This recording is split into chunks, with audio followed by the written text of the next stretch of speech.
In 2019, I am hoping to figure out a way to get access back into my website, toadlytoads.com, and I'm hoping that I'll be able to update some of the content.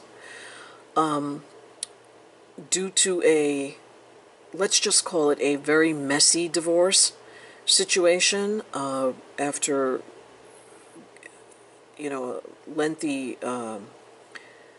relationship in a very abusive situation, I had a lot of things lost. Let's just say that, and I haven't been able to get into Toadly Toads. I've been paying for it through GoDaddy. I've been paying for it every single year, and it's on a free host, so it's not costing me much of anything, except just what the renewal is, and it's serving as an archive, which is great, but it does need to have some updates. And I'm hoping that I'll figure out, I have a very good friend who's a tech person, and they've promised me that they will look into this and feels confident that we will be able to figure out how to get back in. All the login information is currently lost. And so hopefully that's going to happen in 2019. I'm going to alter some of the information, edit, and add some new stuff and whatever, There's some articles that need to be updated.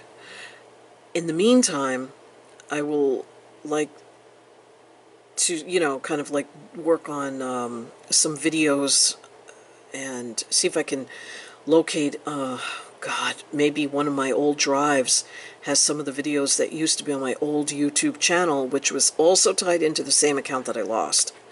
So at this point, I'll see what I can do. I would like to get some of those videos back up and possibly have some new ones. Right now, my life is in a very, very, very bad place, but I do have two toads with me. My elder toad just passed away recently after, how many years? I mean, she was on the Toadly Toads website when it premiered in 2004, Melanie Bell, and she passed away of old age. And, people ask me the secrets to how do you keep these animals so healthy for so long. Fleagle, who you're looking at, was the first toad that I ever had, and she came to me when I was 12 years old. I had her until I was 18, and I had no idea what I was doing in the beginning, but I knew enough that I knew she was a different species than a cat or a dog or a hamster or a gerbil. For example, in this photo you see the substrate. The substrate was recommended by a kid at a pet store at the time who did not know what they were talking about. This is perfectly good substrate if you're keeping, I don't know, mice, rats, but it's really bad for toads. If they ingest this corncob type material, it can lead to a bowel impaction. We didn't know that. I was 12, and at that time there was no Google to go look everything up, so I had to feel my way through everything. Luckily, Fleagle survived. I had ended up calling the Bronx Zoo. I don't think you could do this today, but at the time I called the Bronx Zoo and I spoke to somebody at the reptile house, and they gave me a lot of information about what to do and what not to do, starting with getting rid of these corn cobs. But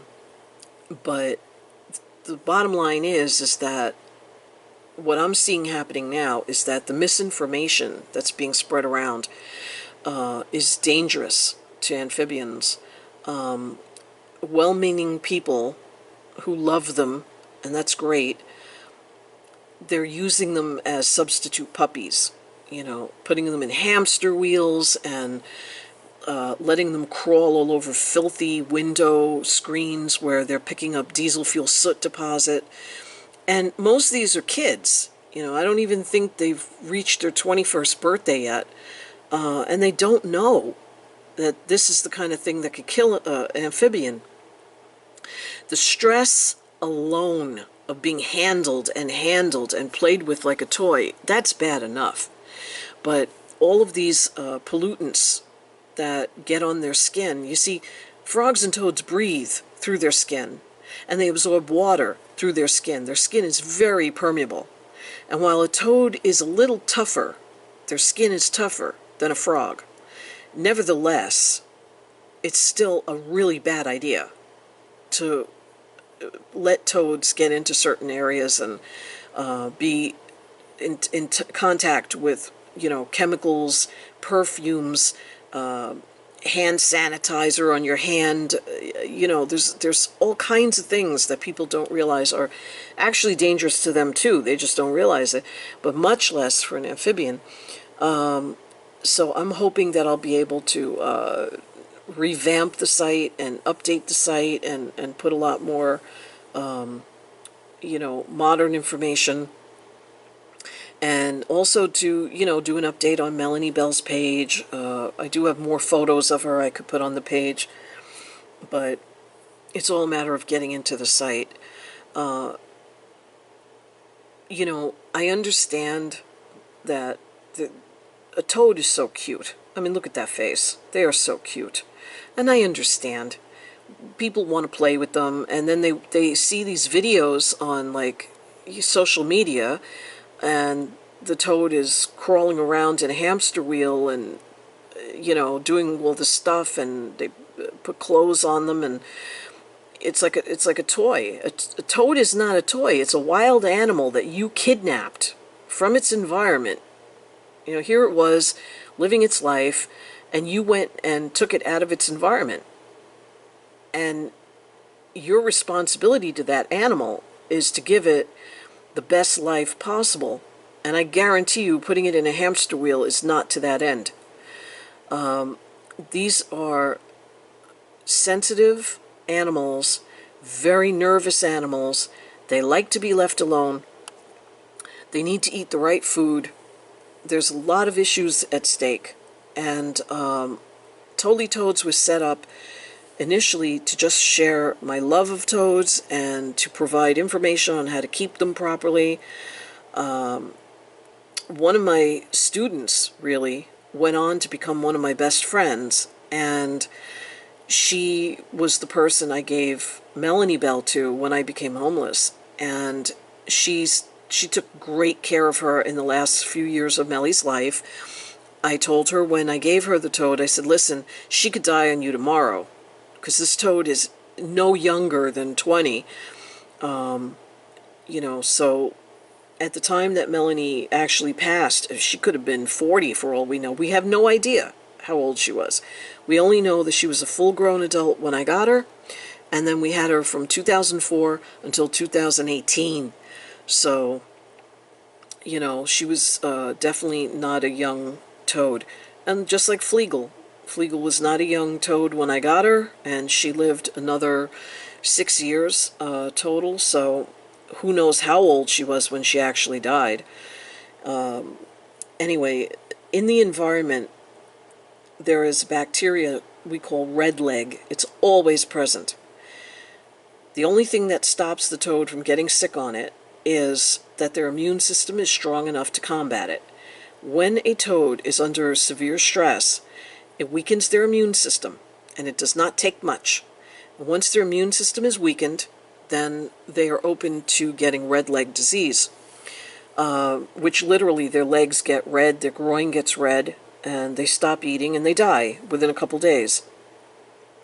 Red leg is in the environment all the time, and it's much like us with like staph, herpes, for example. People who get cold sores or any other kind of herpes report that when they're super stressed out, they get flare-ups of the herpes.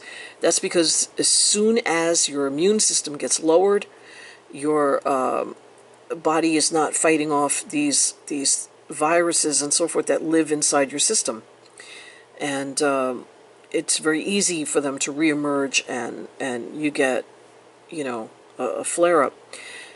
So people putting a toad in a hamster wheel, that's the kind of thing that lowers their immune system, freaks them out, scares them to no end. They get sick, and then they die. And then, everyone sits around scratching their head, what happened? I hope that through my advocacy for them that I will be able to make a difference and educate the public a little bit. I was hoping that somebody somewhere in the universe was going to put out something like Toadily Toads to kind of take over the reins and move forward, because I'm just burned out. But maybe that'll still happen, but it has to be, I have to at least know that I left behind, a roadmap. Because very little is known about frog and toad keeping to begin with.